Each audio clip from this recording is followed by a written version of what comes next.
So many of us know, love, and recognize the Buck 119 Special profile and design.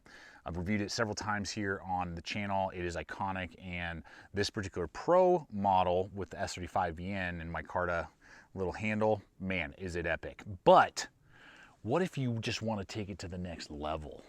And you're looking at the General 120. And in this case, we're looking at a Pro, and this one is in D2 steel with a wood handle made right here in America.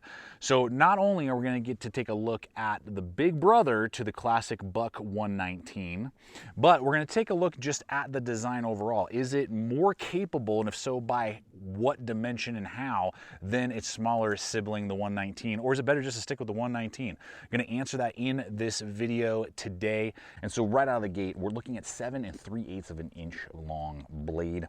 Cutting edge is around like 6.5, something like that is what you're going to be looking at for the actual edge.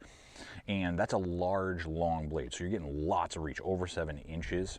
It's got a pretty thin profile, so it's definitely more of kind of that stabbing, piercing, and from, you know, what Buck says, it was kind of designed as more of a deboning knife out the gate. Now, I'm not a hunter and I'm not a fisherman, so I cannot speak to those capabilities. I haven't put it through those type of tasks, but that's kind of the initial vibe with it. I'm looking at it from much more of a general utility and just general camping, hiking, backpacking, you know, outdoor adventures. You're going to make food around the campsite or a camper. You're going to be, you know, splitting wood. You're going to be making fires, making carving and whittling around the fire, and, you know, doing some woodscraft, that type of stuff. That's the vein that I take when I'm looking at this particular tool, because that's my experience. I'm not going to speak to something I haven't done with the tool. And so as we look at the back spine, we're looking at 0.17, I think it's like 8. So basically 3/16 of an inch thick. Now, normally a 3/16 of an inch thick spine is pretty, you know, robust. It's kind of beefy. It's not going to be good at precision cuts. It's more of like a sharpened pry bar. That is not the case with this tool, because it has a great hollow grind with an amazing edge geometry on that, which means that it is a very precise precision tool. So that's really cool, because you can do tons of food prep very easily. It is a wicked slicer, cordage, all sorts of man-made materials. It's like quick, quick, quick. So those type of activities, camping and preparing food, you know, for your meals, you could totally use this as a chef knife, and you could totally do excellent work, regardless if it's meat, vegetables, or any type of other food. And then again, all those other type of materials, man-made cordage, and, you know, those type of things that you might need to go through. And so we would assume that deboning would also do really well with that, because of the precision of the hollow grind. And then that also leads into the finer woodwork. So if you're making feather sticks, this is a phenomenal feather stick maker, and I would put it up against any Mora that you may have, Scandi, super thin blade. You're going to see extremely similar performance out of the two tools. And so you're going to get a lot, but you're getting way bigger in the sense of its reach. You know, you get a lot more edge. You get this long edge with a little bit of belly up there. So it's gonna be able to do that, and, you know, making a spear, making notches, all that stuff, excellent. Really, really good. And it's gonna be able to stab and penetrate very well because of that clip point design, which is just excellent at piercing and stabbing, you know, and doing that. So those are the type of activities that you're wanting. Then this is possibly the tool for you if you just want a lot of reach, you know. And the nice thing is, it's the weight as well. Most blades in this size, you're looking at over 12 ounces. You might be even looking at a pound. This guy comes in at like 8.5 ounces. I mean, that is extremely light. I have a pocket knife that is pushing that, and it's, you know, like a 3.5 inch folder. So the fact that it's that light, but this large, means that it's an extremely nimble, quick, you know, think of like a Spitfire, you know, defending the shores of Britain during the Blitz. You know, I mean, it's going to be able to arc and quickly pierce and penetrate and slice and carve, and it's going to remove the material you want very easily in all of those activities. Now, on the more quote-unquote survival side of things, because it is in the size range, and we're going to run in some competitive options in a little bit, size range-wise, for actual like heavy-duty woodwork, leaves a little bit to be desired. Okay, so this is still a light knife, real fast in hand, more, I mean, you could argue as a combat knife or hunting, those type of things. Because of the little bit extra reach and weight, you can get a few, I mean, the hack is super clean. And I would love to see this one day these come in with lanyard holes, because then I think you could get decent like leverage, and the little pommel, you know, hook that we all know, that does give you a little bit of a wrist flick action capability. So I mean, you know, if you had to delimb something very simple, light like that, I mean, because of that precision blade, you can do that. Let's see, this right here, that's about as thick as my thumb. So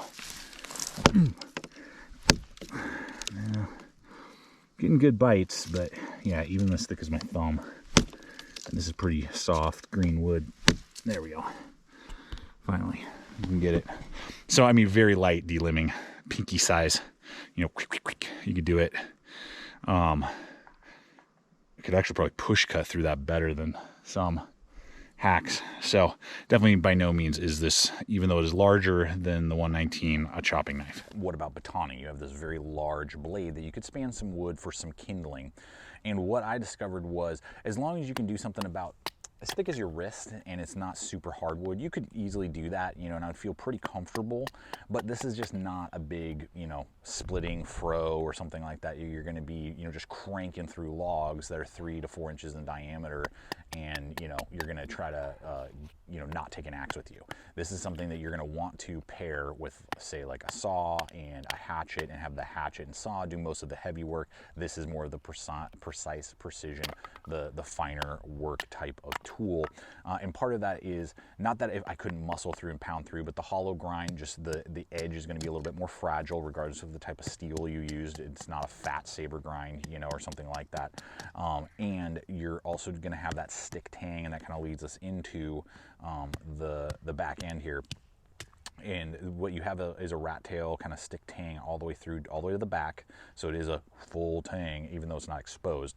And it's going to have 3 points. You know, you have your aluminum guard, you have your micarta, you can have your polymer, I forget the name of it off the top of my head for the 420, and then you have this Dilux Coca-Cola wood, which looks really cool with that aluminum bolster out the back. Obviously feels great, very ergonomic. I love the feel and the vibe. Let's run in the 19 just to make sure here. Yeah, it's the exact same handle on the 19. So if you own a 119, you're gonna have the exact same experience. Really nice contoured, no hot spots, very slick. You know, you're not gonna have a lot of heavy duty traction on it, but the guard is low on the top so you can reach over and get those finer cuts. And then the guard on the bottom definitely will keep you in place so you're not gonna slide up and slice yourself on that wicked edge. The ricasso is not large enough for a finger choil, so you are kind of far away. I would have liked to have that in just a little bit. That's kind of an old school styling aspect. It just means that you would have had a little more precision right up against your hand.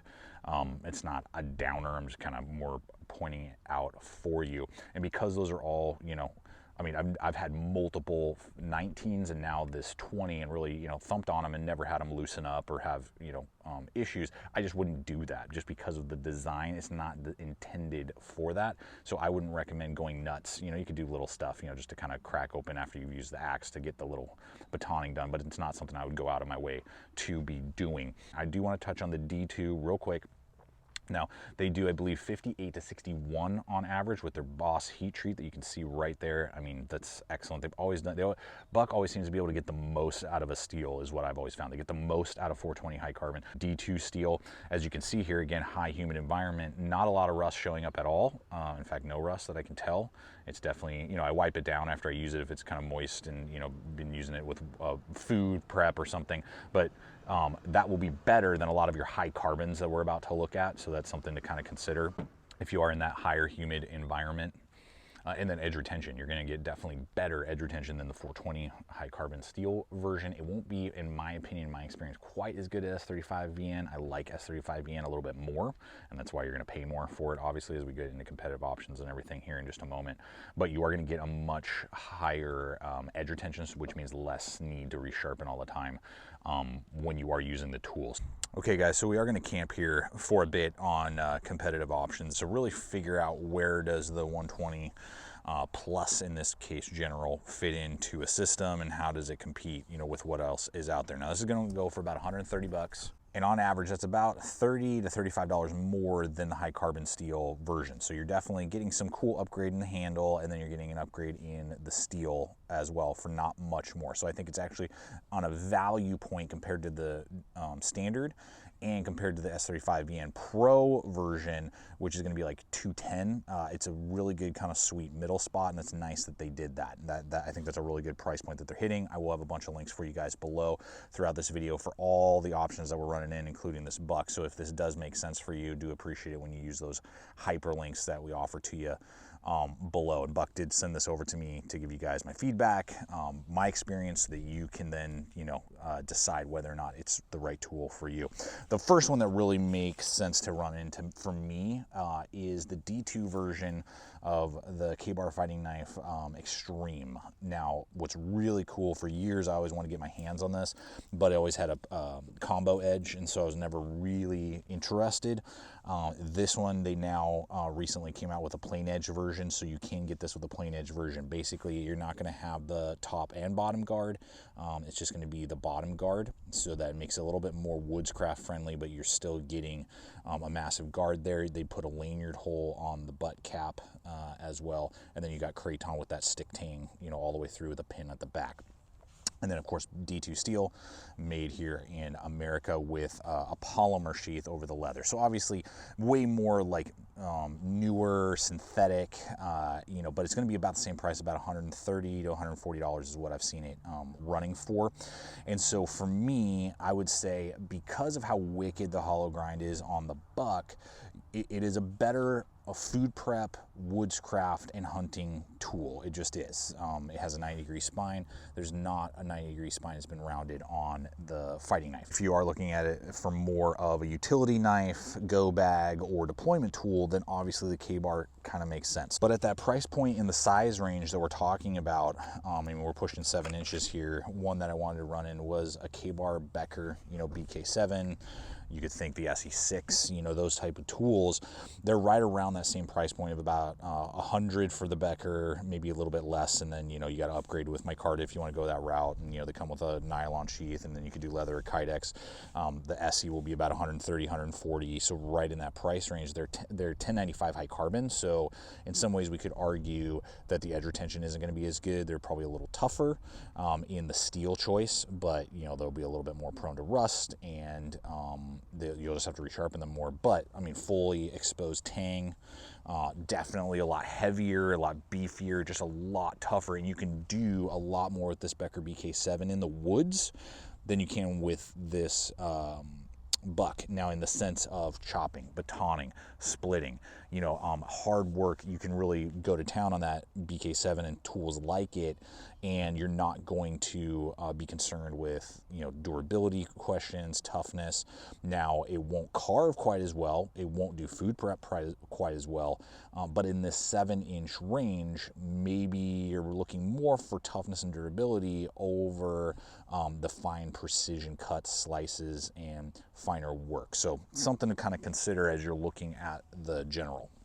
But guys, before I give you my final thoughts between the two, the 119 now and the 120, and which one I would actually go with if there was a blade to my throat and I could only pick one and go with me and keep in the collection, I'm going to share that with you in just a moment. I am going to be giving this particular model away in a flash giveaway. For those of you who stick through all the way to the end at this point, leave a comment below. All the details are popping up right now for you. We're going to do a 12-hour giveaway, and I will ship this anywhere in the world as long as your country receives edge tools. If your customs doesn't allow it, don't try. Sorry. So go ahead, guys, apply. You might win this tool that you see here in the video. And so with that, guys, just to kind of wrap it all up for you, if I had to choose between the two, though the 120 is awesome and it's quick and nimble and one of the like lightest, fastest 7+ inch tools I've ever used, I think the 119 takes the cake for me if I had to choose between one or the other, because of all the strengths of the precision and light and excellence and, you know, fine cutting that it gives you, and still lacking in some of those strength and, you know, thickness. If I start going over about 6 inches, I want that. I want the exposed full tang whenever possible, and I want, as a woodsman, you know, the thicker grind to be able to chop or baton if necessary, you know, and do those things. And so for me, if I had to choose between the two, just purely because of size, and the longer a tool gets, the slightly less nimble it gets, I think I would stick with the 119 if I had to choose, but both are amazing, amazing tools. And I want to hear from you guys. Which one would you pick? Which one do you prefer and or use? And maybe it's carry both depending on the scenario and the situation. So, and I'd love to hear from you hunters maybe that use these knives, and which one would you, carry and use on a regular basis or do. So I appreciate you guys so much for coming over today. I hope this video has been fun and entertaining, but also giving you the data that you need so you can make a wise choice. That what I'm always doing here at the channel is helping you guys out, trying to pick and decide what is going to be a gear item that's going to work best for you. Check out the other video popping up. Subscribe if you're not yet a subscriber here, throwing up content like this all the time. You can check out all those hyperlinks again below for all the gear that we've looked at here today, and we do appreciate it when you use those hyperlinks. And until next time, always remember, stay equipped, stay prepared, and we'll see you out there.